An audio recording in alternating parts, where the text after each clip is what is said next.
Hey, what's up guys? John from HustleMetric. Welcome back. As you know, there are a ton of ways to make money online and off, but only a few of those are worth your time. The secret is knowing which ones are worth your time and which ones are a complete waste of your time. So before we dive headfirst into a hustle that drains us or burns us out or just straight up flops altogether, ask yourself, does it hustle?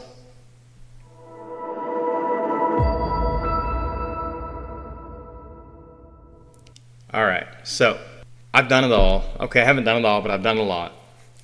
T-shirt designs, color separations, selling templates, affiliate marketing. As I mentioned, even chainsaw carving, I love that, by the way. It doesn't make me a lot of money, but it's kind of a hobby. It's a hustle. It's a side hustle, you know what I mean? So I've made money with some of those. I've not made money with some of those, wasted a lot of time. I don't want you to waste a lot of time like I did. So here's what I learned the hard way, mind you. It's all about leverage. It's how much leverage your hustle has or will have. So you can pour everything into the wrong thing and still stay stuck. So you've put in all this hard work and all this effort and go absolutely nowhere. Now, effort is a big key, but we'll get to that. So I'd like to introduce to you the hustle method. So this is a method I've come up with where every letter in hustle stands for something. So hustle is an acronym, and we're going to get into how each letter can be a metric or a measurement of how good or bad an idea is for a business. Let's go ahead and break it down. If you see me looking down a lot, it's because I take a lot of notes. I'm a note taker, and I like to glance back at them to keep me on track. Otherwise, I'll fly off and start chatting about something that's completely irrelevant. Like I said, hustle. Each letter, we're gonna go through one by one and break it down. So the H in hustle stands for hands-off potential. That means, can it earn money without me? Because that's the goal, right? We want to go spend time with our families, relax, take a vacation, what have you. But if your hustle needs you there 24/7, then it's just another job. Do you need another job? I don't think so. I don't need one of those. That's H. The U in hustle stands for uncapped, as in uncapped growth. Is there room to scale without multiplying your effort? Meaning, can you have 100 customers and or 1,000 customers without it costing you any more effort or time? This would be something like a build once and set it and forget it type of thing. Like, let's say templates, for example. I sell some templates. I just sold a template this morning. It was actually a Photoshop t-shirt mock-up tool, and I had it on sale for $4.95 or something stupid. But still, I built that a long time ago. I didn't do anything for that. So it's like somebody just came up and handed me $5 for no reason. And that's what we're looking for. We're looking for more than $5, obviously, but we're still looking for people to give us money while we're not doing anything because we've already done it. So put the work in once, reap the benefits for, who knows, forever. Hopefully, right? That's the U, uncapped growth. Can it scale? The S in hustle stands for startup simplicity. This is going to be how much money does it cost to start and how easy is it to start even if you have the money to start it. Now, let's say you started a lawn care business, but all you have is one push mower. And you see all these guys cruising around with these big long trailers, and they've got riding mowers, they got push mowers, they got weed eaters, blowers, what have you, all those fancy tools. But you don't have any of those. So do you have the money to invest in all of those things? Probably not. If you do, then I'm very happy for you. If you don't, that's going to be kind of hard because you're going to have to save that money from your current job. And do you have the money over and above paying your bills and your rent and your food and your clothing and blah, blah, blah, blah, blah? I don't. That's the S, startup simplicity. Next is the T. The T in Hustle stands for time required, ongoing. So what does that mean? It means how much time will it suck out of your day, week, month on a regular cycle. So the goal here is freedom, people, not a second full-time job, because we already have one of those. We don't want another one. Okay?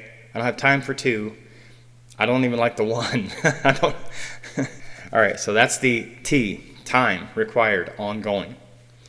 The L in Hustle is going to be leverage. In this case, I'm talking about leverage of skill.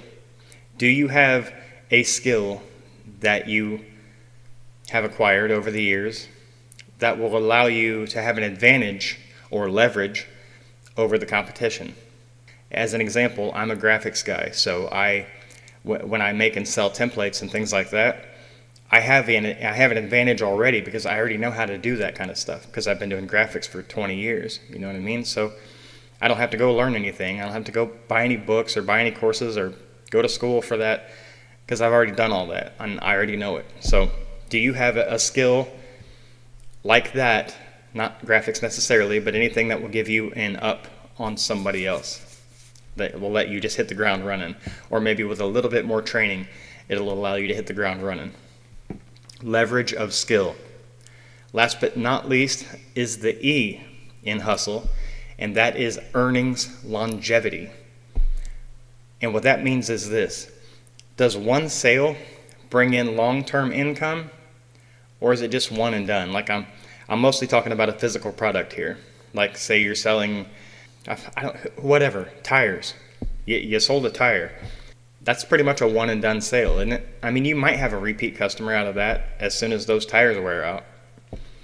But that's going to be a while.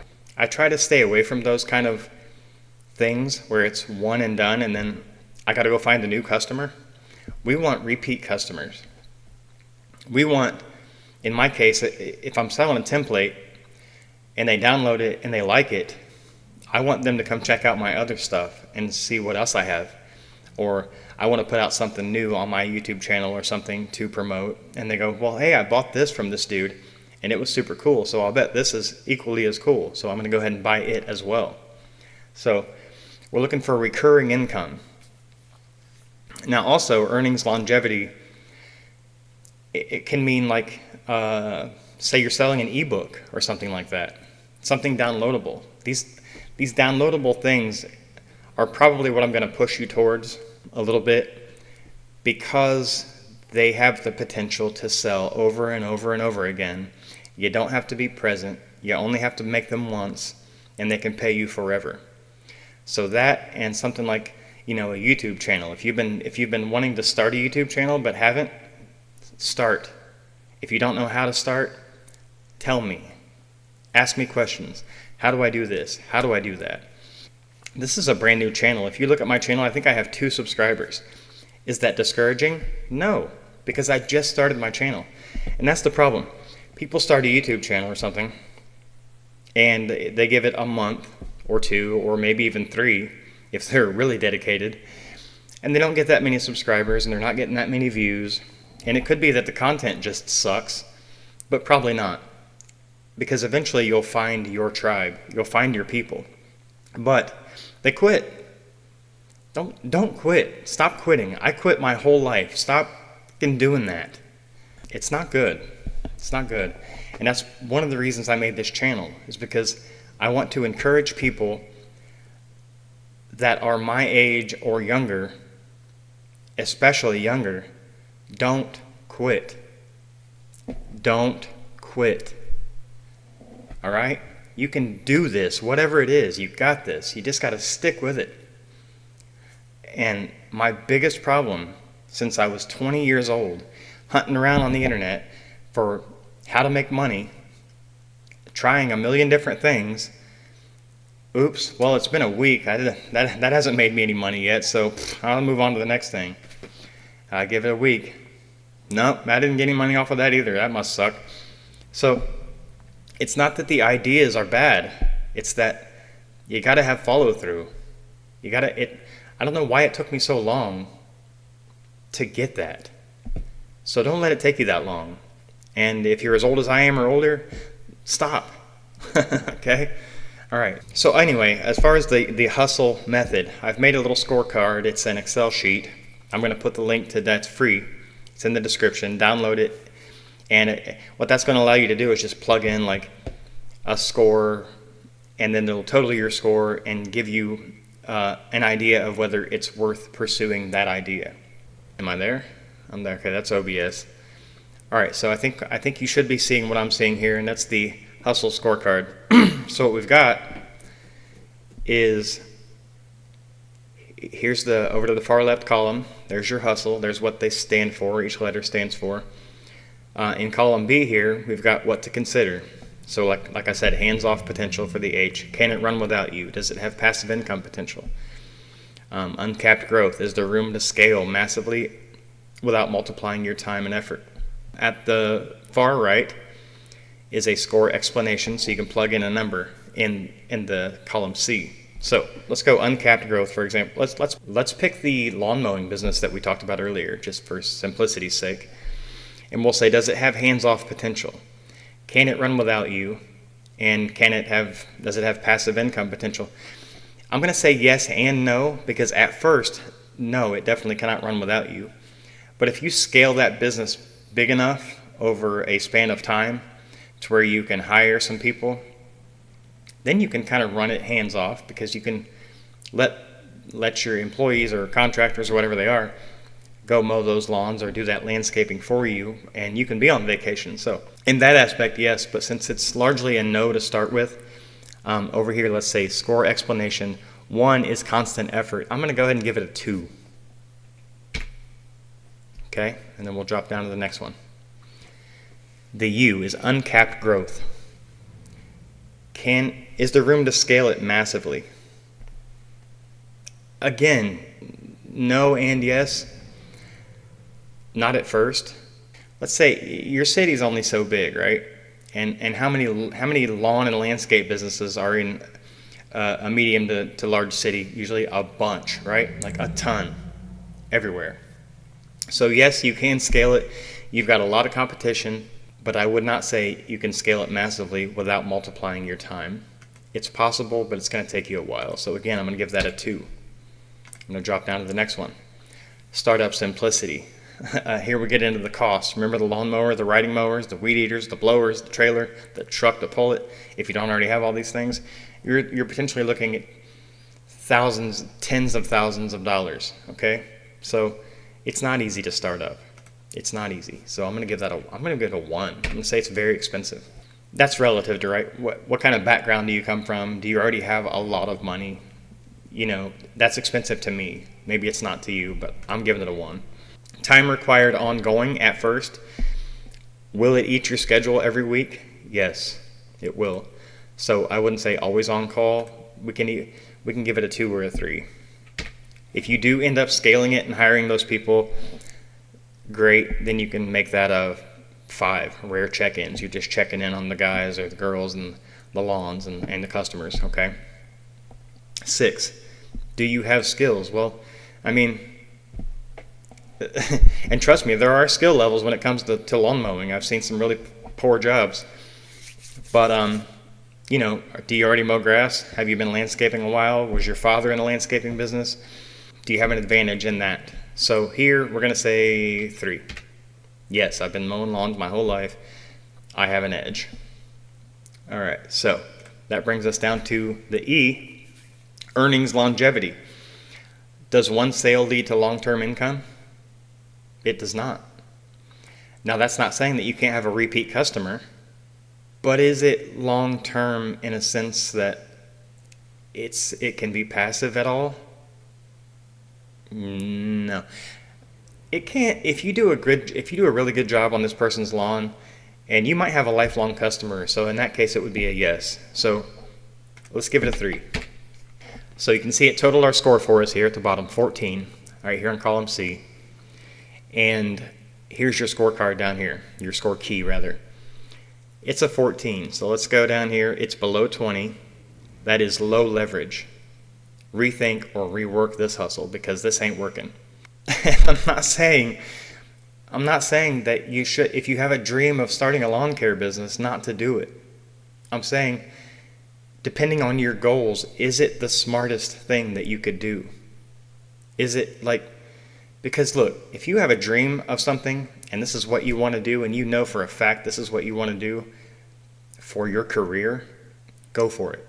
Don't let anybody stand, especially me, don't let anybody stand in your way.